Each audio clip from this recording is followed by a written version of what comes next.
El Olmo de la Plaza del Olmo de Castelnovo cumple 10 años. Ayer fue el día de poda de los olmos de Castelnovo.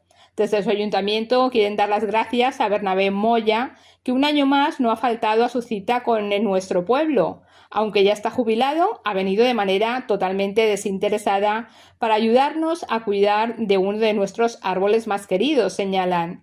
El Olmo Centenario de Castelnovo fue durante 2 siglos el centro de la vida social del pueblo. Sobrevivió a un incendio en su tronco en los años 60, pero finalmente murió en 2012 debido a la grafiosis, una enfermedad fúngica que ha diezmado los olmos en toda Europa. En 2016 se plantó un nuevo ejemplar en el mismo lugar. Este nuevo árbol recibe cuidados exhaustivos, incluyendo revisiones anuales por especialistas y tratamientos preventivos para evitar que el fantasma de la grafiosis se repita.